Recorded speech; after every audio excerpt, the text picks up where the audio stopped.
السلام علیکم ورحمۃ اللہ وبرکاتہ۔ ان الحمد للہ نحمده ونستعینه ونستغفره ونعوذ باللہ من شرور انفسنا ومن سیئات اعمالنا من يهده الله فلا مضل له ومن يضلل فلا هادي له، أشهد أن لا إله إلا الله وحده لا شريك له وأشهد أن محمدا عبده ورسوله، أما بعد فإن أحسن الحديث كتاب الله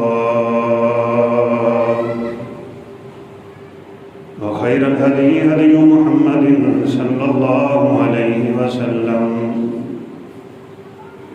وشر الأمور محدثاتها وكل محدثة بدعة وكل بدعة ضلالة وكل ضلالة في النار۔ يا أيها الذين آمنوا اتقوا الله حق تقاته ولا تموتن إلا وأنتم مسلمون۔ يا أيها الذين آمنوا اتقوا الله وقولوا قولا سديدا يصلح لكم أعمالكم ويغفر لكم ذنوبكم، ومن يطع الله ورسوله فقد فاز فوزا عظيما۔ أعوذ بالله من الشيطان الرجيم، بسم الله الرحمن الرحيم۔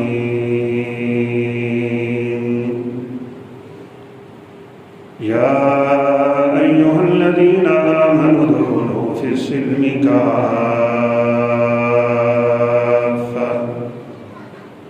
ولا تتبعوا خطوات الشيطان إنه لكم عدو مبين۔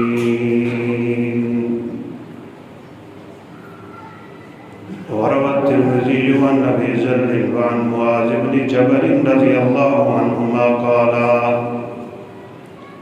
قال رسول الله صلى الله عليه وسلم: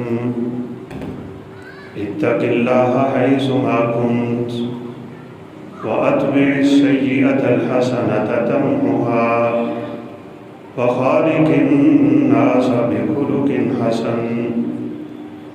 رب اشرح لي صدري ويسر لي أمري واحلل عقدة من لساني يفقهوا قولي۔ رب زدني علما سبحانك لا علم لنا إلا ما علمتنا إنك أنت العليم الحكيم۔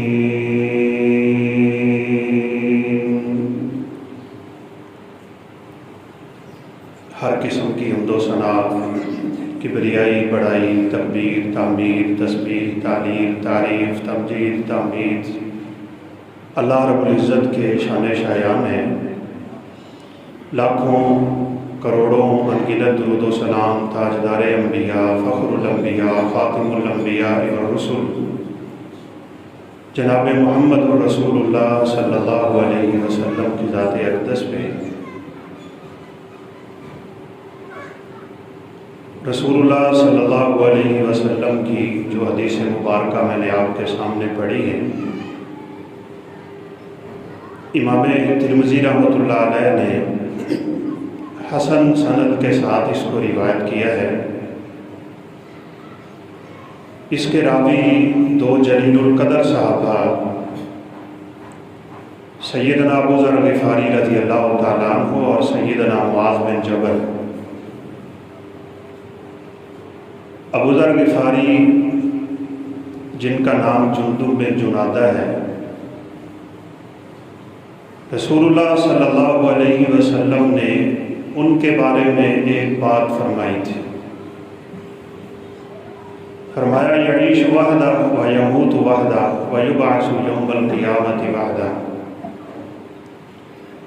ابو ذر اکیلا زندگی گزارے گا، اکیلا فوت ہوگا اور اکیلا ہی قیامت کے دن اٹھے گا۔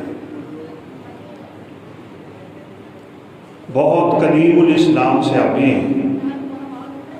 5ویں نمبر پہ کلمہ پڑھا ہے اور ہجرت کے بعد مدینہ تشریف لائے اور بقیہ زندگی مدینہ میں ہی گزاری۔ عمر کا آخری حصہ مقام ربضہ پہ چلے گئے تھے اکیلے، ایک بیوی ساتھ ہے اور ایک بزرگ غفاری، اکیلے ہی زندگی گزاری۔ جب موت کا وقت قریب آیا ہے تو دنیا سے اتنے بے رغبت تھے کہ ان کے پاس کفن کے لیے بھی کچھ نہیں تھا۔ اب بیوی دوڑی پھر رہی ہے، بالکل ایسے جیسے سیدہ ہاجرہ نے اسماعیل کے لیے پانی طلب کیا تھا۔ ابو ذر غفاری رضی اللہ تعالیٰ عنہ کی بیوی اپنے خامد کے لیے کفن ڈھونڈ رہی، کوئی بندہ دیکھ رہی ہے جو آ کے کفن دے، دفن دے، غسل دے، جنازہ پڑھا۔ قربان جائیں ان صحابہ کی صداقت پہ ابو ذر غفاری رضی اللہ تعالیٰ عنہ ان کو روکا کرتے تھے، دوڑو مت، میں نے اللہ کے حبیب سے سنا ہوا ہے کہ میرا جنازہ رسول اللہ صلی اللہ علیہ وسلم کے صحابہ آگے بڑھائیں گے۔ صادق المصدوق ذات ہے، اس میں کوئی شک نہیں ہے، تجھے دوڑنے کی ضرورت نہیں۔ اور وہی ہوا، سیدنا عبداللہ بن مسعود رضی اللہ تعالیٰ عنہ اپنے ساتھیوں کے ساتھ جہاد کے قافلے پہ تھے اور مقام ربضہ سے گزر ہو رہا تھا تو کہا چلیں ابو ذر غفاری سے سلام کرتے ہیں۔ وہاں پہنچے ہیں تو ابو ذر غفاری کا آخری وقت، ان لوگوں کو اللہ نے اتنا مقام ویسے نہیں دے دیا، اتنا تقویٰ، اتنی پرہیزگاری، اتنی للہیت اور خشیت رکھتے تھے کہ آنے والے صحابہ کو کہنے لگے کہ اگر تم میں سے مجھے کوئی کفن دینا چاہتا ہے وہ آدمی کفن دے کہ جو اپنی ضرورت سے زائد مال اپنے گھر میں جمع نہ رکھتا ہو، دوسرا بندہ مجھے کفن کے لیے پیسے نہ دے۔ بہرحال عبداللہ بن مسعود رضی اللہ تعالیٰ عنہ نے جنازہ پڑھایا، کفن دیا، غسل دیا، اکیلے ہی فوت ہو گئے اور اکیلے ہی قیامت کے دن اٹھیں گے۔ اس کی وضاحت میں علماء نے لکھا ہے کہ ابو ذر غفاری رضی اللہ تعالیٰ عنہ اکیلے کے علم، عمل اور نیک اعمال کا یہ حال ہوگا کہ پچھلی امتوں کے سارے لوگوں کے عمل بھی ابو ذر غفاری اکیلے کے عملوں کا مقابلہ نہیں کر سکے۔ اس لیے آپ صلی اللہ علیہ وسلم نے تو ان کے پورے قبیلے کو ہی خوشخبری دے دی، غفار قد غفر اللہ لہا، اس پورے کے پورے قبیلے کو ہی اللہ نے معاف کر دیا۔ اور دوسرے جلیل القدر صحابی معاذ بن جبل رضی اللہ تعالیٰ عنہ اعلمهم بالحلال والحرام، آپ نے فرمایا میری امت میں حلال و حرام کا سب سے بڑا عالم معاذ بن جبل ہے۔ اور دوسری فضیلت آپ نے یہ بیان فرمائی کہ قیامت کے دن معاذ بن جبل جب آئیں گے تو پوری امت کے علماء کی قیادت اللہ معاذ بن جبل کو عطا کرے، وہ علماء کے آگے آگے جنت میں جائیں۔ یہ دونوں صحابہ بڑی عظیم حدیث ہمارے سامنے بیان کرتے ہیں، اور یہ حدیث حقیقت میں پورے دین کا خلاصہ ہے، اس میں پورا دین ہے۔ جیسے آپ صلی اللہ علیہ وسلم نے فرمایا نا کہ اوتیت جوامع الکلم، مجھے اللہ نے جوامع الکلم عطا کی ہے، چند کلموں میں میں پورا دین بیان کر دیتا ہوں، جسے کہتے ہیں سمندر کو کوزے میں بند ہے۔ انسان جب اس دنیا میں آتا ہے اور ہوش سنبھالتا ہے، اس کے تعلق دو طرح کے ہوتے ہیں، ایک تعلق خالق کے ساتھ اور دوسرا تعلق مخلوق کے ساتھ۔ یہ حدیث مبارکہ ان دونوں تعلقات کو بڑی خوبصورتی سے بیان کرتی ہے۔ تو آپ صلی اللہ علیہ وسلم نے فرمایا اتق اللہ حیث ما کنت، پہلی وصیت اللہ سے ڈرو تم جہاں بھی ہو۔ عمومی طور پہ انسان کی حالتیں بھی دو ہوتی ہیں، کبھی جلوت ہوتی ہے، کبھی خلوت ہوتی ہے۔ اکیلے ہو پھر بھی رب سے ڈرو، لوگوں میں ہو پھر بھی رب سے ڈرو، گھر میں ہو تو بھی رب سے ڈرو، کہیں باہر ہو تو بھی رب سے ڈرو۔ یہ ایک ایسی نصیحت انسان کو پلے باندھ لینی چاہیے، وہ دنیا کے کسی کونے اور کسی حالت میں ہو اس کے دل میں رب کا خوف ہونا چاہیے۔ یہ اس کی کامیابی کی پہلی سیڑھی ہے۔ عمومی طور پہ جب ہم گھر سے باہر ہوتے ہیں نا، ہمیں دیکھنے والا کوئی نہیں ہوتا۔ بہت سے لوگ بیرون ملک جاتے ہیں تو نعوذ باللہ زنا کی عادت پڑ جاتی ہے، بے حیائی کی عادت پڑ جاتی ہے۔ اس لیے آپ نے فرمایا جہاں بھی ہوتے ہو رب سے ڈرو، جس حالت میں ہو، اکیلا ہے تو بھی، لوگوں میں ہے تو بھی، رات ہے تب بھی، دن ہے تب بھی، خوف ہو تجھے رب کا دل میں ہمیشہ کے لیے۔ اور سن لیجئے گا دو بندوں کا واقعہ جن کے بارے میں رسول اللہ صلی اللہ علیہ وسلم نے فرمایا اللہ ان لوگوں کو بخشے گا نہیں۔ کون ہے؟ ایک وہ آدمی جو کھلا گناہ کرتا ہے، لا يدخل الجنت المجاہد۔ تو جلوت میں بھی رب سے نہیں ڈرتا، تیری جلوت میں بھی گناہ، حیا کا پردہ تو نے چاک کر دیا، رب کا خوف نہ رہا، لوگوں میں بیٹھ کے بھی گناہ کرے۔ تو نبی کائنات علیہ السلام نے فرمایا اس طرح کا بندہ اللہ رب العزت کی جنت میں داخل نہیں ہو سکتا ہے۔ اور کچھ باتیں کڑوی ہوتی ہیں، ویسے کرنا پڑتی ہیں۔ آج کل کچھ گناہ ایسے ہیں جن کو ہم نے گناہ سمجھے۔ سگریٹ پینے کو کون گناہ سمجھتا ہے؟ لوگ کہتے ہیں اس میں کوئی مسئلہ نہیں، سب کے سامنے۔ یہ داڑیاں شاڑیاں منانے کو کون گناہ سمجھ رہا ہے؟ سب کے سامنے۔ یہ شلوار کو ٹخنوں سے نیچے پھینک دینا لوگ اپنا معاملہ سمجھتے ہیں، سب کے سامنے کر رہا ہے۔ یہ مجاہر ہے، سب کے سامنے گناہ کرنے والا ہے، یہ کبھی بھی اللہ رب العزت کی جنت میں داخل نہیں ہو جائے۔ اور ہاں ایک مجاہر وہ بھی ہوتا ہے، اللہ اکبر، کہیں رات کے اندھیرے میں اس سے گناہ ہوا تھا، رب تعالیٰ نے تو پردہ ڈال دیا، اور یہ صبح اٹھ کے لوگوں کے سامنے بیان کرتا ہے تجھے رب کا خوف نہیں ہے، حیا نہیں ہے، شرم نہیں ہے۔ جس گناہ پہ رب نے پردہ ڈالا تھا تو رب کے پردے خود چاک کر رہا ہے، یہ بھی بہت بڑا مجاہر ہوتا ہے، یہ بھی اللہ کی جنت سے محروم رہے گا۔ اس لیے کبھی یہ غلطی ہم سے ہونے نہ پائے۔ پہلی بات تو یہ ہے کہ مومن کو ویسے ہی گناہوں سے بچ کے رہنا چاہیے، لیکن اگر ہو جائے تو پھر بیان تو نہ کرے، لوگوں کو گواہ تو نہ بنا۔ قیامت کے دن ہمارے خلاف گواہیاں دینے والے بھی تھوڑے، یوم تبلی السرائر، اس دن رات فاش کر دیے جائیں گے، پردے چاک کر دیے جائیں گے۔ یہ راتوں کے اندھیرے میں ٹک ٹک کرتے تیری انگلیاں فیس بک پہ کھیلتی تیری چیزیں، یہ گندی اور ننگی چیزیں جو انسان دیکھتا ہے، یہ تو قیامت کے دن کھول کھول کے ہمارے خلاف گواہیاں ہوں گی۔ جسم کا انگ انگ، ٹکڑا ٹکڑا، وجود کا ایک ایک لمحہ انسان کے خلاف گواہیاں دے گا۔ فرشتے دیں گے، گوشت دیں گے، بیلی دیں گے، سجن دیں گے، گھر والے دیں گے، سارے ہی تیرے خلاف گواہیاں دے رہے ہوں گے۔ جب فرشتوں کی گواہیاں بھی قائم ہو جائے گی اور انسان بیچارہ اس دنیا کی عدالت سمجھ کے وہاں انکار کرنا چاہے گا، اللہ فرمائیں گے اليوم نختم علی افواہہم، آج تیری زبان پہ میں تالا لگا دیتا ہوں، شاید تو سمجھے کہ دنیا کا چکر ہے اور میں غلط بیانی سے یہاں نکل سکتا ہوں، نہیں، آج تیری زبان پہ تالا ہے۔ وَتُكَلِّمُنَا أَيْدِيهِمْ وَتَشْهَدُ أَرْجُلُهُمْ بِمَا كَانُوا يَكْسِبُونَ، تیرے ہاتھ اور پیر بول کے بتائیں گے تو اس دنیا میں کیا کرتا رہا۔ جب اپنا ہی وجود انسان کے خلاف گواہی دے گا نا، تو یہ بیچارہ اپنے وجود سے پوچھے گا، ہاتھ سے پوچھے گا تو کیسے بول رہا ہے، پاؤں سے پوچھے گا تو کیسے بول رہا ہے۔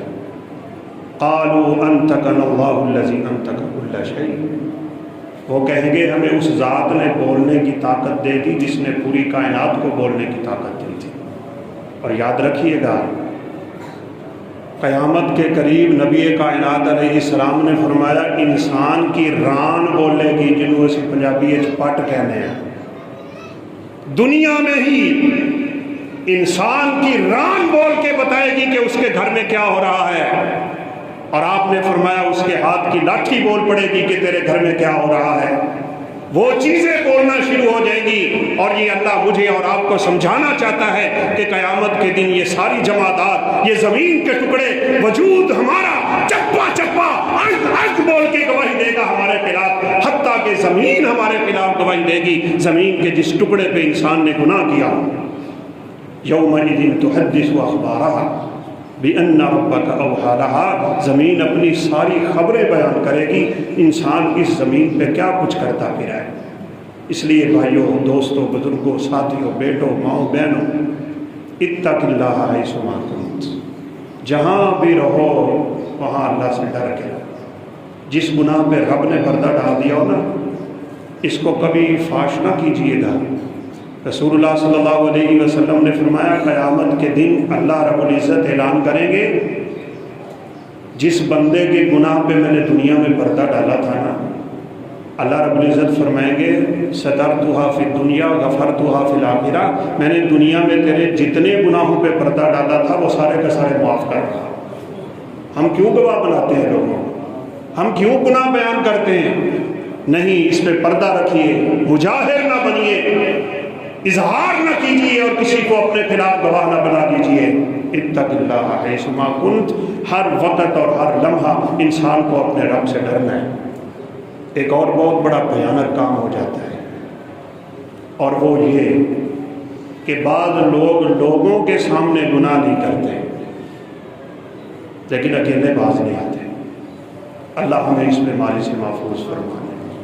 رسول اللہ صلی اللہ علیہ وسلم نے فرمایا بعض لوگ قیامت کے دن آئیں گے بحسنات کامثال جبال تہامہ، کچھ لوگ قیامت کے دن اتنی نیکیاں لائیں گے جتنے تہامہ کے پہاڑ ہیں، وہ ساری وادیاں جو حجاز کی ہیں، یمن کی پٹی تک کتنے پہاڑ، اتنی نیکیاں.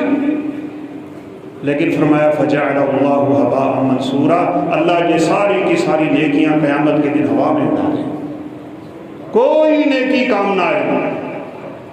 صحابہ کرام لرزے، تھر تھرائے، صرف ہم یا رسول اللہ صلی اللہ علیہ وسلم، اللہ کے حبیب ہمیں بتائیں یہ کون لوگ ہوں گے، اتنی نیکیاں اور سب کی سب ضائع.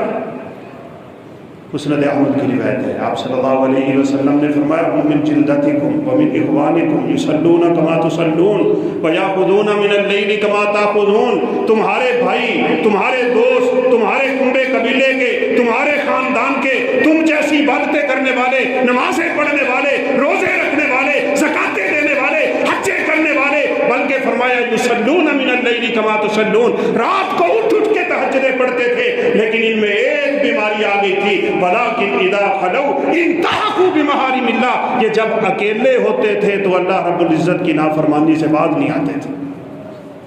لوگوں کے سامنے حاجی صاحب ہیں، یہ لوگوں کے سامنے قاری صاحب ہیں، یہ لوگوں کے سامنے حافظ صاحب ہیں، ملا ہیں، مولوی ہیں، اور لوگوں کے سامنے نیک بن کے رہتا ہے، لیکن اس کے دل میں اتنا بھی رب کا حیا نہیں کہ لوگوں سے ڈرتا ہے، اپنے رب سے نہیں ڈرتا.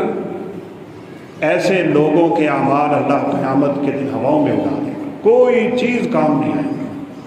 اس لیے یہ حدیث ہمارے پورے دین کا مجموعہ ہے. جہاں بھی ہو بس رب سے ڈرو. دکان پہ ہو، کسی کو سودا دیتے ہوئے رب سے ڈرو. کسی کے ساتھ معاملہ کر رہے ہو، رب سے ڈرو. مزدوری کر رہے ہو، مزدوری میں ڈنڈی نہ مار، رب سے ڈر، کہیں میرا رب قیامت کے دن مجھ سے سوال نہ کر لے. اتنی پاکیزہ زندگی گزار کہ تیرے دل میں رب تعالیٰ کا خوف اتنا ہو کہ کائنات میں رب تعالیٰ سے بڑھ کے کسی کا خوف نہیں ہونا چاہیے. یہ کامیابی کا راز ہے، خدا کی قسم. شعب الایمان میں امام بہقی رحمۃ اللہ علیہ روایت لائے، سیدنا عبداللہ بن عمر ان کے ساتھیوں سمیت سفر میں تھے. بڑی گرمی تھی، شدت کی گرمی. بھوک لگی، دسترخوان لگایا تو ایک چرواہا گزر رہا تھا بکریاں چرانے کا. تو عبداللہ بن عمر رضی اللہ تعالیٰ عنہ نے اس کو بلایا اور کہا آؤ ہمارے ساتھ کھانا کھائیں. اس نے جزاک اللہ کہا، دعا دی اور کھانے کی دعوت قبول نہیں کی. عربوں میں تو یہ بہت زیادہ معیوب ہے کہ انسان دعوت نہ دے اور دینے والا قبول نہ. تو سیدنا عبداللہ بن عمر رضی اللہ عنہ فرمانے لگے کھانا کھاؤ ہمارے ساتھ، کیوں نہیں کھاتے ہو؟ تو اس نے بڑے دھیمے سے لہجے سے کہا انی صائم، میں نے روزہ رکھا ہوا ہے.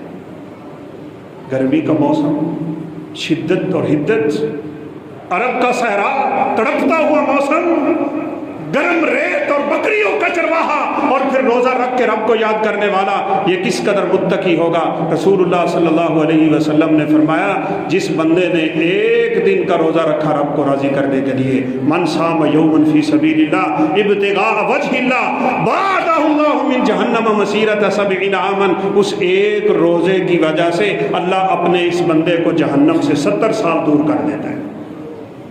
عبداللہ بن عمر رضی اللہ تعالیٰ عنہ حیران رہ گئے، پتہ کیا کہنے لگے؟ کہا اگر ہمارے ساتھ کھانا نہیں کھانا نا تو ہمیں کھانا کھلاؤ۔ اس نے کہا آپ کو کیسے کھلاؤں؟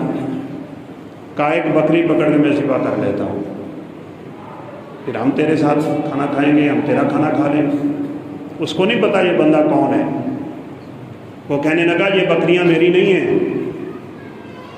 کہا کس کی ہیں؟ کہا میرے مالک کی ہیں۔ کہا ہزاروں بکریوں میں ایک بکری میں نے ذبح کر لی، تیرے مالک کو کیا پتہ چلے گا؟ اس کو کہنا بھیڑیا کھا گیا تھا۔ اس بندے نے اپنا رخ موڑا، ابن عمر کی طرف کمر کی، آسمان کی طرف انگلی اٹھائی اور کہنے لگا این اللہ این اللہ این اللہ، وہ مجھے برائی کی دعوت دینے والے اور مجھے دغا کی دعوت دینے والے، تو کہتا ہے کہ میرے مالک کو پتہ نہیں چلے گا، بتا میرے مالک کو پتہ نہیں چلے گا تو مالک الملک کہاں ہے؟ کیا ہمارا رب نہیں دیکھ رہا؟ ہم جب اس طرح کا کام کرتے ہیں تو کبھی دل میں خیال آیا ہے کہ میرا رب دیکھ رہا ہے؟ نہیں ہے، ہمیں فکر کرنی۔ وہ ایک واقعہ ملتا ہے جس پہ بعد نے تھوڑی سی کلام بھی کی۔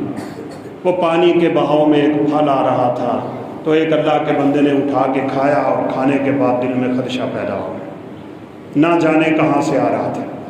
میں نے تو مالک سے پوچھا ہی نہیں، پانی کے بہاؤ کی طرف واپس گیا، اس باغ میں پہنچا جہاں سے وہ پھل گرا تھا، مالک سے ملاقات کر کے کہا تیری اجازت کے بغیر ایک پھل کھایا ہے اور وہ بھی پانی میں تیرتا ہوا اور تیرے باغ سے بڑا دور، اب میرے دل میں کھٹکا پیدا ہوا تو تجھ سے معذرت کرنے آ گیا، معاف کر۔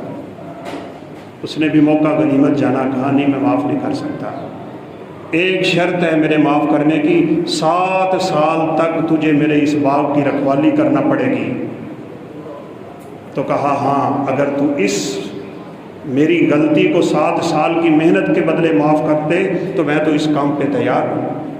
ایک پھل، صرف ایک پھل، یہاں لوگوں نے مربے کے مربے مار رکھے ہیں، اپنی بہنوں اور بیٹیوں کے، بہنوں کے حق مار رکھے ہیں، اپنے ساتھیوں کا حق مار رکھا ہے، بڑے بڑے مربے رب کے بیٹھے ہو۔ اور نہیں اللہ کے بندو، یہ نیک لوگوں کا شیوا نہیں ہوتا، جن کے دل میں ہمیشہ رب کا خوف ہو ان کی یہ حرکتیں نہیں ہوا کرتی۔ 7 سال کام کیا ہے وہاں پہ، اور ایک موقع ایسا آیا کہ مالک باغ ان کے مہمان آئے تو کہا پھل توڑ کے لاؤ۔ مہمانوں کے لیے پھل لائے تو وہ پھل کھٹے تھے۔ مہمانوں کے جانے کے بعد مالک غصے ہوئے، کہا تجھے اتنا عرصہ بیت گیا تجھے کھٹے اور میٹھے کے فرق کا پتہ نہ چلا، بتا تو یہاں کیا کرتا ہے؟ اس نے کہا قسم پیدا کرنے والے کی، اس دن سے لے کے آج تک میں نے تیرے باغ سے پھل نہیں کھایا، میں تو ایک پھل کے بدلے چکا رہا ہوں، میں کیوں کھاؤں گا؟ جب میں نے کھایا نہیں تو مجھے کھٹے اور میٹھے کا فرق کیا؟ اللہ اکبر۔ بیٹی سے نکاح کیا، بیٹی سے نکاح کر کے باغ اس کو عطا کیا، اور اللہ رب العزت نے اس بندے کے پیٹ سے عبداللہ بن مبارک کو پیدا کیا تھا۔ جب تقویٰ ہوگا، جب پرہیزگاری ہوگی، جب للہیت ہوگی، جب خشیت ہوگی، اور انسان کے دل میں جہاں بھی ہو بس ایک ہی چیز فکر مند اس کو کرتی ہے کہ رب کا ڈر اس کے دل میں ہمیشہ ہوتا ہے، پھر وہ کبھی اللہ رب العزت کی نافرمانی کی سوچ نہیں سوچ سکتا ہے۔ تو یہ حدیث بڑی کمال ہے۔ تو فرمایا اتق اللہ حیث ما کنت، اور پھر دوسری بات واتبع السیئۃ الحسنۃ تمحوہا، بہت خوبصورت۔ کبھی تجھ سے گناہ ہو جائے، انسان ہے، اس سے گناہ ہوگا، یہ غلطی کا پتلا ہے، انسان نسیان سے ہے، یہ بھول جائے گا، گناہ کر بیٹھے گا، جتنا مرضی متقی ہو اس سے کبھی نہ کبھی گناہ ہوگا۔ فرمایا جب کبھی تجھ سے غلطی ہو جائے تو اس غلطی کے بعد فوراً نیکی کر لینا، اللہ تیری اس غلطی کو مٹا دے گا۔ اللہ اکبر۔ رسول اللہ صلی اللہ علیہ وسلم کے پاس ایک صحابی آیا، اور آگے کہنے لگے کہ جئت من اقصى المدینہ یا رسول اللہ صلی اللہ علیہ وسلم، اللہ کے حبیب میں مدینہ کی وہ پرلی جانب سے آیا ہوں، بے چین ہو کے آیا ہوں، گناہ کر بیٹھا ہوں، اب آپ اس گناہ سے مجھے پاک کر دیں، چاہے رجم کروانا چاہیں یا قتل کروانا چاہتے ہیں۔ آپ صلی اللہ علیہ وسلم نے پوچھا نہیں کہ تو کیا کر بیٹھا ہے، تو خود ہی بتانے لگے کہ میں صبح کے اندھیرے میں ایک عورت کا بوسہ لے بیٹھا ہوں، اب آپ مجھے اس گناہ سے پاک کریں۔ بھائی سیدھی سی بات ہے، ایمان والوں کی یہ نشانی ہوتی ہے کہ گناہ ان کو چین سے بیٹھنے نہیں دیتے جب تک کہ وہ اس گناہ سے توبہ نہ کریں۔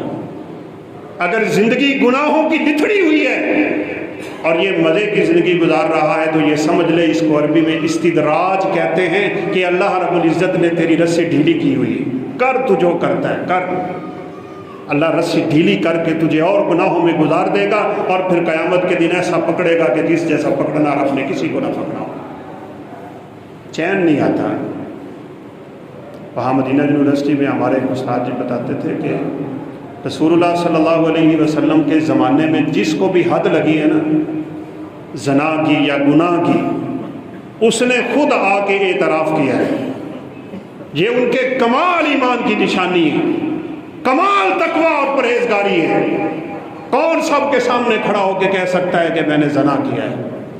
سیدنا ماعز اسلمی اٹھے تھے، صحیح مسلم کی روایت، سامنے آ کے کہنے لگے انی زنیت یا رسول اللہ صلی اللہ علیہ وسلم، اللہ کے پیغمبر میں زنا کر چکا ہوں۔ آپ نے چہرہ پھیر لیا، دوڑ کے ادھر آ گئے، کہا میں یہ گناہ کر بیٹھا ہوں، طاہرنی، اللہ کے حبیب مجھے پاک کر دیجئے۔ پتہ بھی تھا کہ پاک میں نے کیسے ہونا ہے، مار مار کے پتھر لوگ مجھے رجم کریں گے، لیکن چین نہیں آیا۔ آپ نے ادھر چہرہ کیا تو ادھر آ گئے، ادھر کیا تو ادھر، ادھر کیا تو ادھر، 4 دفعہ، کیونکہ زنا کی حد میں 4 گواہ چاہیے، چاروں ہی گواہیاں اپنے خلاف دے دی۔ تو آپ صلی اللہ علیہ وسلم نے فرمایا ابھی کا جنون، تو پاگل ہے، پتہ ہے تو کیا کہہ رہا ہے؟ کہا مجھے سارا علم ہے میں کیا کہہ رہا ہوں، بس آپ مجھے اس گناہ سے پاک کر دیں۔ آپ صلی اللہ علیہ وسلم نے فرمایا لعلک غمزت او قبلت، ممکن ہے تو نے زنا نہ کیا ہو، عورت کا بوسہ لیا اور اسے گلے لگا لیا ہو۔ کہا نہیں نہیں نہیں، میں زنا کر چکا ہوں۔ آپ نے صریح الفاظ میں پوچھا جیسے خامد اور بیوی کا تعلق ہوتا ہے، کہنے لگے ہاں۔ آپ صلی اللہ علیہ وسلم نے فرمایا شمو، اس کا منہ سونگو، کہیں شراب تو نہیں پی رکھی تھی؟ لوگوں نے منہ سونگا تو کہا نہیں اللہ کے حبیب شراب بھی نہیں پی ہوئی۔ فرمایا جاؤ اس کو لے جاؤ، رجم کرو اس کو۔ پتھر مار مار کے چہرے پہ اور سر پہ اور جسم پہ انسان کے وجود کا خاتمہ کیا جاتا تھا۔ پتھر پڑ رہے ہیں، خون کا چھینٹا اڑا، خالد بن ولید کے بدن پہ آیا، خالد کی زبان سے نکل گیا پلید خون میرے جسم پہ، میرے حبیب کو پتہ چلا۔ فرمایا خالد تو کیا بات کرتا ہے؟ لقد تاب توبۃ لو قسمت علی اہل الارض لکفت۔ او خالد اس بندے نے تو ایسی توبہ کی ہے، میں دنیا کے گنہگاروں پہ تقسیم کروں تو اللہ سب کو معاف کر دے۔ تو کیسے کہتا ہے یہ پلید؟ یہ تو پاک لوگ ہو گئے نا۔ اب ان کو نہیں چین آتا تھا، بھائی سیدھی بات ہے، رسول اللہ صلی اللہ علیہ وسلم کے ساتھ یہ صحابی بیٹھے ہیں اور پھر کہنے لگے طاہرنی، اللہ کے حبیب مجھے پاک کر دیجئے، کیوں نہیں کر رہے؟ آپ خاموش۔ اس نے 2-3 دفعہ بات کی نا تو آپ خاموش رہے اور مجلس لمبی ہو۔ تو سیدنا عمر فاروق رضی اللہ تعالیٰ عنہ کہنے لگے اللہ کے بندے، تیرے جس گناہ پہ اللہ نے پردہ ڈالا تھا تو نے وہ پردہ چاک کیوں کیا؟ پردہ تھا نا، پردہ رہنے دیتا، کیوں تو نے یہ پردہ اٹھا دیا؟ اب یہ صحابی کہتے ہیں میں نے سوچا کہ میرا گناہ ایسا ہے کہ شاید اللہ معاف ہی نہیں کرنے لگے، اور رب کے حبیب کوئی جواب ہی نہیں دے رہے۔ یہ مجلس سے اٹھا اور جا رہا تھا کہ آپ صلی اللہ علیہ وسلم نے واپس بلایا، تو آپ نے فرمایا تیرے بارے میں قرآن نازل ہو گیا ہے، ان الحسنات یذہبن السیئات۔ اے میرے پیغمبر ان لوگوں کو بتا دو تم نیکیاں کرو گے تو اللہ اس نیکی کے بدلے تمہارے گناہوں کو ختم کر دے گا۔ جا تو نے نماز پڑھی ہمارے ساتھ، تیرا وہ گناہ اللہ رب العزت نے معاف کر دیا۔ یہ نیکی گناہ کے بعد جو ہوتی ہے نا، یہ 2 طرح کی ہوتی ہے۔ ایک تو یہ کہ بندہ توبہ کرے اور پکی سچی توبہ کرے. اور یاد رکھو توبہ کرنے والے بندے دو طرح کے ہوتے ہیں. ایک وہ کہ جن سے گناہ ہوا تو انہوں نے توبہ کر لی تو اللہ رب العزت انعام یہ دیتا ہے کہ فوراً ہی اس کے گناہ کو مٹا دیتا ہے.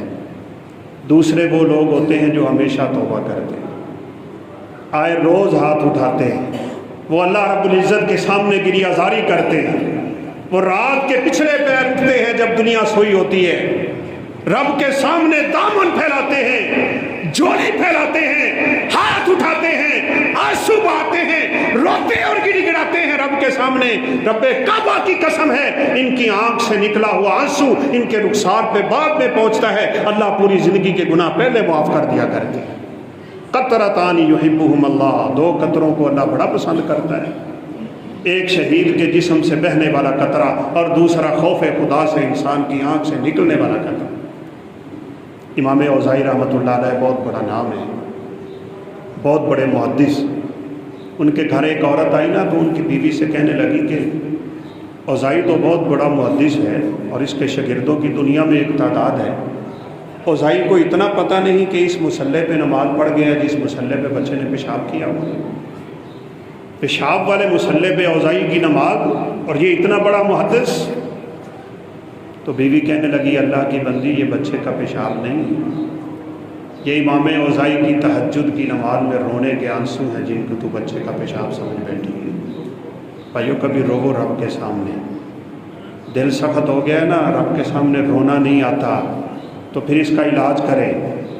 چکر لگایا کرو کبھی جا کے ایمرجنسی ہاسپٹل کی, دیکھو لوگ کیسے کیسے اس دنیا سے اٹھ رہے ہیں, کن حالتوں سے گزر کے اٹھ رہے ہیں. پھر یتیم کے سر پہ ہاتھ رکھ تیرا دل نرم ہو جائے, پھر قرآن کی تلاوت کر تیرا دل نرم ہو جائے, پھر ذکر الہی میں مشغول ہو جا, تیرا دل نرم ہوگا اور تیری آنکھ سے خوف خدا سے آنسو بہنا شروع ہو جائیں. ان لوگوں کو اللہ قیامت کے دن اپنے عرش کا سایہ بھی دیتا ہے کہ جو آدمی ذکر اللہ خالیا ففاضت عیناہ, جب کوئی نہیں تھا تو اس نے اپنے رب کے سامنے اپنے گناہوں کو یاد کیا تو اس کی آنکھیں بہہ پڑیں. یہ تو اللہ کے عرش کے سائے کا مستحق ٹھہر جاتا ہے. تو یہ صحابی رسول کہنے لگے اللہ کے حبیب یہ جو آپ نے مجھے خوشخبری سنائی ہے کہ ان الحسنات یذھبن السیئات, کہ نیکیاں برائیوں کو مٹا دیتی ہیں, یہ میرے لیے حکم خاص ہے, یہ آپ کی ساری امت کے لیے ہے؟ آپ نے فرمایا نہیں تیرے لیے خاص نہیں ہے, یہ قیامت تک کے لوگوں کے لیے رب کا اعلان ہے کہ جو بھی گناہ کے بعد نیکی کرے گا اللہ رب العزت اس کی وجہ سے اس گناہ کو مٹا دے گا. اللہ ہم سب کو سچی اور پکی توبہ کرنے کی توفیق نصیب فرمائے. ایک دفعہ سیدنا معاذ بن جبل ہی بیٹھے تھے رضی اللہ تعالیٰ عنہ, تو آپ صلی اللہ علیہ وسلم نے اس طرح کی حدیث بیان کی تو کہنے لگے کہ اگر میں کسی ایسی جگہ پہ ہوں جہاں نیکی کا کوئی موقع ہی نہیں, گناہ ہو گیا لیکن نیکی کا موقع نہیں, کوئی فقیر نہیں آیا کہ جس کو میں صدقہ دے دوں, کوئی مسجد قریب نہیں کہ وضو کر کے 2 رکعتیں پڑھ لوں, کوئی نیکی کا سامنے موقع نہیں, تو بتائیں اللہ کے حبیب میں کیا کروں؟ اللہ اکبر. آپ صلی اللہ علیہ وسلم نے فرمایا تو بیٹھے بیٹھے اللہ رب العزت کا ذکر شروع کر دے, اللہ تیرے سارے گناہ معاف کرے. یہ کتنی بڑی عبادت, تیری زبان پہ اللہ اکبر جاری ہو جائے, لا الہ الا اللہ جاری ہو جائے, ذکر الہی میں تو مشغول ہو جائے. یہ کوئی چھوٹی نیکی ہے بلکہ یہ تو بہت بڑی نیکی ہے. اور یقین کریں ہمارے دلوں میں یہ عظمت بیٹھنی چاہیے کہ اللہ رب العزت کے ذکر کی کتنی بڑی فضیلت ہے. ایک حدیث ہے آپ صلی اللہ علیہ وسلم نے فرمایا کہ قسطنطنیہ کی جو آخری جنگ ہوگی نا, کہ آخری جنگ ہے, اس کے بعد کوئی جنگ نہیں. آپ نے فرمایا وہ جنگ تلواروں کی نہیں, وہ نیزوں سے نہ لڑی جائے گی, اسلحہ وسلحہ کچھ نہ ہوگا, 3 بڑی بڑی فصیلیں ہوں گی قسطنطنیہ کی. کہا اسلامی لشکر جب قسطنطنیہ پہنچے گا وہ مل کے اللہ اکبر کی ندا بلند کریں گے تو قسطنطنیہ کی پہلی فصیل دھڑام کر کے نیچے گر جائے. یہ اللہ رب العزت کے نام کی ہیبت ہے, کاش ہمیں علم ہو جائے. وہ سیدہ عائشہ صدیقہ رضی اللہ تعالی عنہا کا واقعہ بھی بخاری میں ہے. ایک کالی عورت آیا کرتی تھی تو جب آتی نا تو آگے شعر پڑھا کرتی تھی، وَيَوْمَ الْبِشَاهِ مِنْ تَعَاجِيبِ رَبِّنَا أَلَا إِنَّهُ مِنْ بَلَدَةِ الْكُفْرِ أَنْجَانِي۔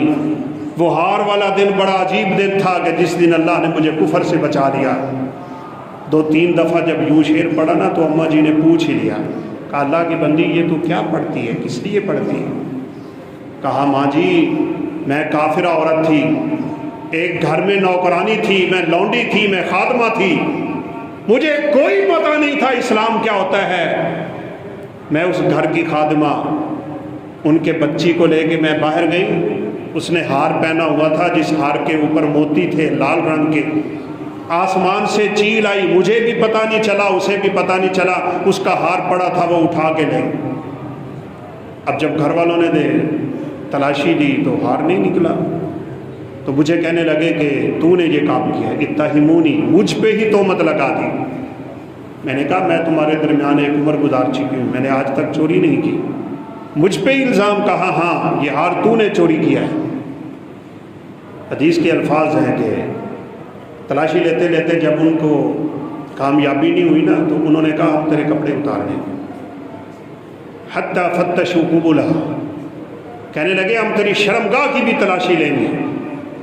ایک غیرت مند عورت کے لیے بہت بڑا مقام۔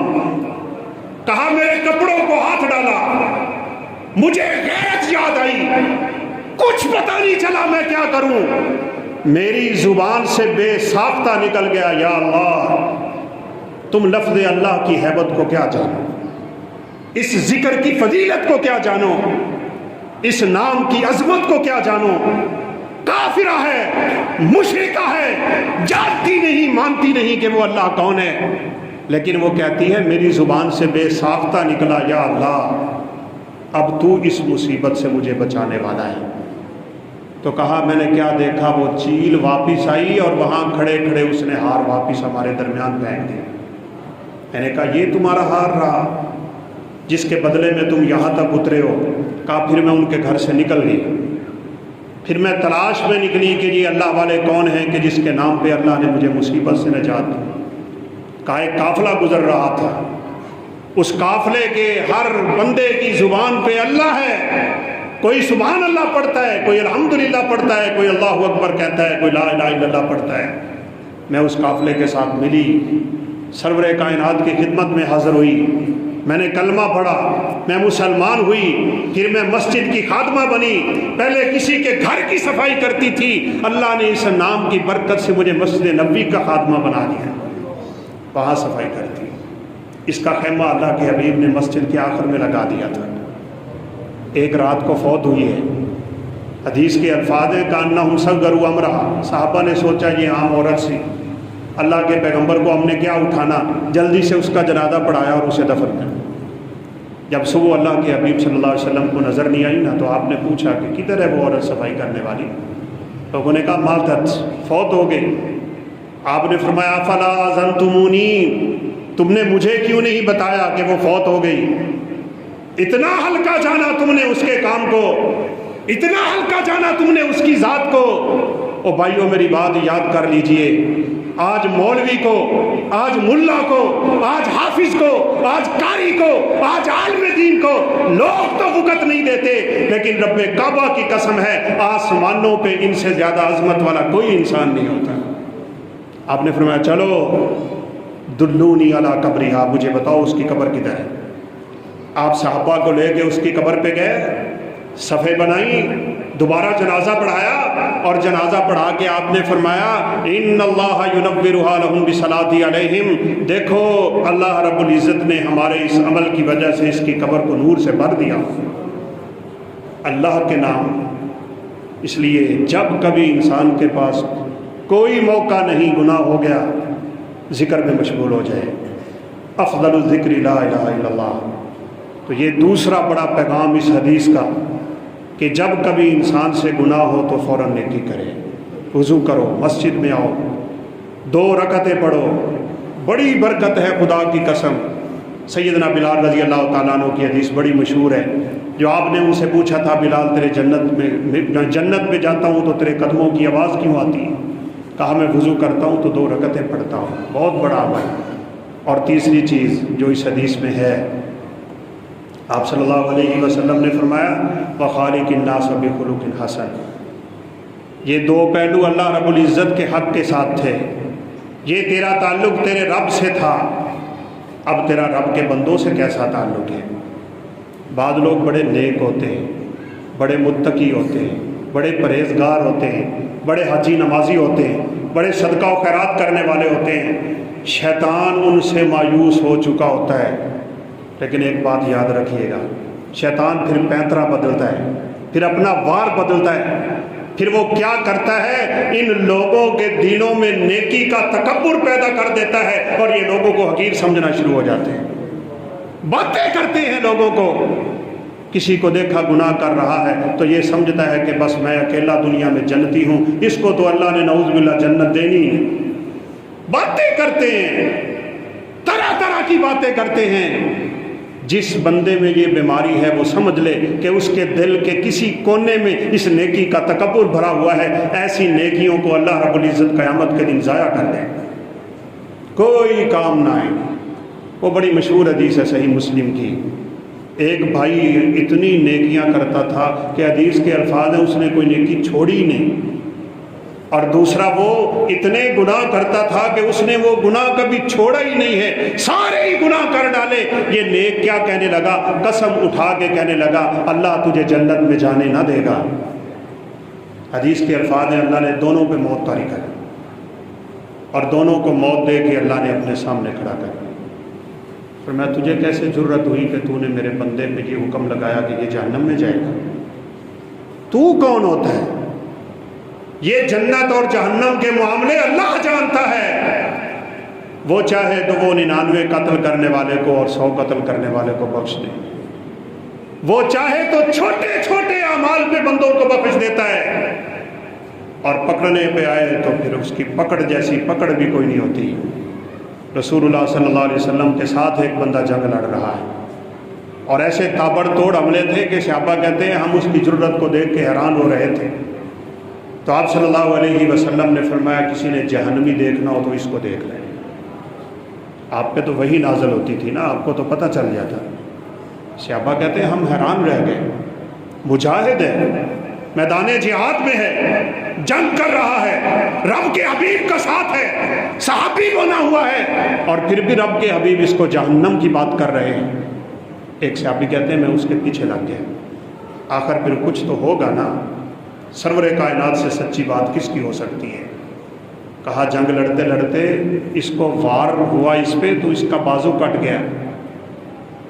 اب اس کے دل میں یہ خیال آیا کہ میرا بازو کٹ گیا ہے تو لوگ مجھے کیا کہیں گے، پنجابی ہے نا ٹنڈا کہیں گے لوگ، اسی وجہ سے اس نے اپنی تلوار سیدھی کی، تلوار کے اوپر اپنے آپ کو گرایا، تلوار اس کے آر پار ہوئی، اس نے خودکشی کر لی۔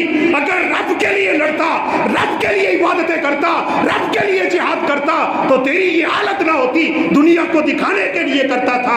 اللہ رب العزت نے آخر میں یہ عمل بھی مبتلا کر دیا کہ خودکشی کر کے نعوذ باللہ اللہ کی جہنم کا ایندھن بن گیا، اس کے سارے اعمال برباد ہو۔ کہ آخر میں کچھ ایسا کر بیٹھتے ہیں کہ نیکیاں ساری کی ساری ضائع ہو جاتی ہیں۔ اس لیے لوگوں کے ساتھ معاملہ کیسا ہے؟ رب کے ساتھ تو ٹھیک ہے تیرا بڑا تعلق ہے، یقین مانے بعض بڑے بڑے نیک لوگ دیکھے ہیں وہ ظلم کرنے سے باز نہیں آتے، تانا زنی سے باز نہیں آتے، زیادتی کرنے سے باز نہیں آتے، سزائیں دینے سے باز نہیں آتے۔ اس کی دکان پہ ایک 7-8 سال کا بچہ کام کر رہا ہوتا ہے، اس سے تھوڑا سا نقصان ہوئے تو تھپڑوں کی بارش کر دیتے۔ کہ نہیں، تینوں زاویے، اللہ سے ڈرنے والا بنے، پھر گناہ ہو جائے تو فوراً نیکی کرنے والا بنے، اور پھر اپنی اس نیکی پہ اترانے والا نہ بنے۔ اللہ کی مخلوق کے ساتھ اتنا نرم رویہ رکھے کہ اللہ رب العزت کو اس بندے پہ رحم آنا شروع ہو۔ رسول اللہ صلی اللہ علیہ وسلم کی ایک لونڈی تھی اور اس نے ایک دفعہ غلطی کر لی، تو آپ صلی اللہ علیہ وسلم کے ہاتھ میں مسواک تھی، تو آپ پتہ کیا کہنے لگے؟ آپ نے فرمایا مجھے قیامت کے دن اللہ کے سامنے کھڑے ہو کے حساب دینے کا ڈر نہ ہوتا تو میں تجھے اس مسواک سے سزا دیتا۔ یہ رب کے حبیب کی بات ہے۔ ہمیں ڈر ہے اللہ کے سامنے کھڑے ہونے کا؟ ہم اپنے ماتحتوں کے ساتھ کیا کر رہے ہیں؟ آج خامد اپنی بیوی کے ساتھ کیا کر رہا ہے؟ ہم اپنے سے نیچے والے لوگوں کے ساتھ کس طرح کا معاملہ کرتے ہیں؟ ہماری زبانوں سے، ہمارے ہاتھ سے، ہمارے وجود سے کیا مسلمان محفوظ ہیں؟ اگر محفوظ ہیں تو تو اس حدیث کے دائرے میں ہے اور اللہ رب العزت کے پورے دین پہ چل رہا ہے۔ اس لیے میں نے آیت پڑھی تھی، ادخلوا فی السلم کافۃ، پورے کے پورے اسلام میں آؤ، یہ نہیں کہ ایک پہلو کو لے لیا اور دوسرے پہلو کو چھوڑ دیا ہو۔ صحیح بخاری کی روایت ہے، رسول اللہ صلی اللہ علیہ وسلم کے سامنے ایک عورت کا تذکرہ ہوا تھا، بکثرت صیامہا وبکثرت صدقاتہا وبکثرت صلواتہا، بڑی نمازیں پڑھتی ہے، بڑی تہجد پڑھتی ہے، بڑے روزے رکھتی ہے، بہت صدقے کرتی ہے وہ، لیکن اس میں ایک بیماری ہے، اور وہ بیماری کیا ہے؟ تؤذی الناس بلسانہا وتؤذی جیرانہا بلسانہا، اپنی زبان سے دوسروں کو تکلیف دیتی ہے۔ آپ صلی اللہ علیہ وسلم نے فرمایا ہی فی النار، یہ عورت جہنم میں جائے۔ کدھر گئی نمازیں؟ کدھر گئے روزے؟ کدھر گئے صدقات؟ کدھر گئی خیراتیں؟ کدھر گئے عمرے اور کدھر گئی حجیں؟ کدھر گئے تیرے عبادات کا سلسلہ؟ سارے کا سارا تڑام کر کے گر گیا، اس لیے کہ تیرا حدیث کے تیسرے ٹکڑے پہ عمل نہیں تھا، وَخَالِقِ النَّاسَ بِخُلُقٍ حَسَن، لوگوں کے ساتھ خوبصورت معاملہ کیا کر، رویے ہمارے خوبصورت ہونے چاہیے۔ اور ایک دوسری عورت کا تذکرہ بھی ہوا تھا، کہا بڑی مشکل سے فرضی نماز پڑھتی ہے، فرضی روزے رکھتی ہے، اس کے پاس اپنا کھانے کا کچھ نہیں، روٹی کھاتی ہے تو ایک لقمہ بچا لیتی ہے، اور یہ بچے ہوئے لقمے جب اکٹھے ہوتے ہیں تو کبھی صدقہ کر دیتی ہے فقیر اس کے گھر میں آئے تو۔ لیکن فرمایا اس کی ایک خوبی ہے، اس کی زبان بہت خوبصورت ہے، اپنی زبان سے کسی کو تکلیف نہیں دیتی۔ آپ نے فرمایا ہی فی الجنہ، یہ عورت جنت میں جائے۔ اس لیے ہمیں اس تیسرے زاویے پہ بہت غور کرنا ہے۔ رسول اللہ صلی اللہ علیہ وسلم نے ایک دفعہ لوگوں سے پوچھ لیا تھا، آپ نے فرمایا جانتے ہو ما اثقل شیء فی المیزان، قیامت کے دن جو ترازو لگے گا اس ترازو میں سب سے بھاری چیز کیا ہوگی؟ ہم نے تو حدیث پڑھی ہوئی ہے، سنی ہوئی ہے، آپ لوگوں نے بھی سنی ہوئی ہے، کلمتان حبیبتان الی الرحمن ثقیلتان فی المیزان خفیفتان علی اللسان سبحان اللہ وبحمدہ سبحان اللہ العظیم۔ یہ دو کلمے ترازو میں بڑے بھاری ہوں گے، لیکن یہاں اللہ کے حبیب نے ایک اور بہت بڑا پیغام دیا ہے، فرمایا بتاؤ سب سے بھاری چیز کیا ہوگی انسان کے نامہ اعمال میں؟ جو قیامت کے دن اللہ اٹھا کے ترازو میں رکھے گا تو اس کی نیکیوں کا پلڑا بھاری ہو جائے گا۔ صحابہ خاموش رہتے تھے، اور اگر بولتے بھی تو وہ کہتے تھے اللہ و رسولہ عالم، اللہ اور اللہ کے حبیب زیادہ جانتے ہیں، تاکہ آپ بتائیں تو ہمارے علم میں اضافہ ہو جائے۔ آپ صلی اللہ علیہ وسلم نے بتا کیا فرمایا؟ اللہ اکبر، طول السمت وحسن الخلق، لمبی خاموشی انسان کے قیامت کے دن ترازو میں سب سے بھاری، لمبی خاموشی۔ یہ دیکھیں اس دین کا ہمارے اوپر احسان کتنا ہے، خاموش رہنا، عبادت نہ کرنا ہے۔ جو بندہ خاموش بیٹھا ہے وہ تو کچھ بھی نہیں کر رہا نا، وہ تو عمل نہیں کر رہا، لیکن جب خاموش ہے تو اس کی زبان سے کسی کو تکلیف نہیں ہو رہی، جب خاموش ہے تو جھوٹ نہیں بول رہا، خاموش ہے تو گالی نہیں بک رہا، خاموش ہے تو اپنی زبان سے کسی کو پریشان نہیں کر رہا، اس کی یہ خاموشی اللہ کو اتنی پسند ہے، فرمایا اللہ قیامت کے دن اس خاموشی کو وزن دے گا تو یہ قیامت کے دن اس کے ترازو میں سب سے بھاری بن جائے گا۔ حسن الخلق، تیرا اچھا اخلاق، اچھا اخلاق اپنا اچھا، تیرے میرے اخلاق سے کوئی بندہ متنفر نہ ہو جائے۔ رسول اللہ صلی اللہ علیہ وسلم نے فرمایا قیامت کے دن اللہ رب العزت کے ہاں سب سے برے ترین لوگ وہ ہوں گے کہ جن کی گندی زبانوں کی وجہ سے لوگ ان سے دور ہوتے چلے گئے اور ان کے برے اخلاق کی وجہ سے لوگ ان کو چھوڑ گئے۔ اخلاق اچھے ہونے چاہیے، حسن الخلق، اچھا معاملہ، اچھی زبان۔ وہ ایک دفعہ آپ صلی اللہ علیہ وسلم نے فرمایا تھا، ترمذی شریف کی روایت ہے کہ جنت میں کچھ محلات ایسے بھی ہیں بہت خوبصورت، شیشے کے بنے ہوئے ہیں، کہا اس میں بیٹھنے والے جنت کا پورا نظارہ کر رہے ہیں، اندر سے باہر اور باہر سے اندر کے مناظر نظر آ رہے ہیں، تو صحابہ کرام نے جلدی سے پوچھ لیا ان فی الجنت غرفا یری ظاہرها من باطنها وباطنها من ظاہرها، فرمایا لمن ہی یا رسول اللہ صلی اللہ علیہ وسلم، اللہ کے حبیب بتائیں اللہ یہ انعامات کن لوگوں کو دے گا؟ آپ نے سب سے پہلے نمبر پہ فرمایا لمن اطاب الکلام، جس بندے نے اپنی بات کو خوبصورت بنا لیا، زبان خوبصورت ہو، گفتگو خوبصورت کرتا ہو، یہ اس کی پہلی صفت ہوتی ہے۔ اللہ رب العزت اس بندے کو قیامت کے دن اپنی جنتوں کے خصوصی محلوں کا وارث بنائے۔ لمن اطاب الکلام وافش السلام وصلی باللیل والناس نیام، وہی مشہور حدیث جو عبداللہ بن سلام کہتے ہیں رسول اللہ صلی اللہ علیہ وسلم جب مدینہ آئے تھے ہجرت کرنے کے لیے، ہجرت کر کے لوگ باہر نکل کے آپ کا استقبال کر رہے تھے، سب سے پہلی جو بات آپ نے مدینہ میں پہنچ کے کہی تھی، فرمایا یا ایھا الناس افشوا السلام واطعموا الطعام وصلوا باللیل والناس نیام واصلوا الارحام تدخلوا الجنۃ بسلام۔ وہ لوگوں اپنی زبانوں پہ سلام عام کرو۔ سلام کا کیا مطلب ہوتا ہے؟ ہم جب اپنے مسلمان بھائی کو کہتے ہیں نا السلام علیکم، تو اس کا مطلب ہوتا ہے تو میری طرف سے سلامتی میں ہے، میں تجھے کچھ نہیں کہوں گا، تکلیف نہیں دوں گا، رب بھی تجھ پہ سلامتی رکھے، تو میری طرف سے بھی سلامت ہے۔ اپنی زبانوں پہ سلامتی کے کلمات جاری کرنے والے فرمایا اللہ رب العزت کی جنت میں آرام سے داخل ہو جائیں۔ تو یہ حدیث ہمارے لیے بہت بڑا اسوہ ہے حسنہ، اور بہت بڑا سبق ہے اور زندگی گزارنے کا اصول ہے، اور پورے کا پورا دین اللہ کے پیغمبر نے اس میں سمیٹ دیا۔ اتق اللہ حیثما کنت، جہاں بھی ہو بس اپنے دل میں رب کا ڈر رکھو۔ واتبع السیئۃ الحسنۃ تمحوها، برائی ہو جائے تو فوراً نیکی کرو، اللہ اس کو مٹا دے گا۔ وخالق الناس بخلق حسن، لوگوں کے ساتھ خوبصورت رویے سے زندگی گزار جاؤ، اللہ رب العزت تمہیں اپنی جنتوں کا وارث بنائے گا۔ اللہ تعالیٰ سے دعا ہے ہمیں وہ اس حدیث کا مصداق بنائے، اس کے مطابق زندگی گزارنے کی توفیق دے، ہم سب کو اللہ رب العزت برائی سے اور برے اعمال سے محفوظ رکھے، ہمیں اپنی زبانوں اور ہاتھ اور جسم کو محفوظ رکھنے کی بھی توفیق نصیب فرمائے۔ وآخر دعوانا الحمد للہ رب العالمین۔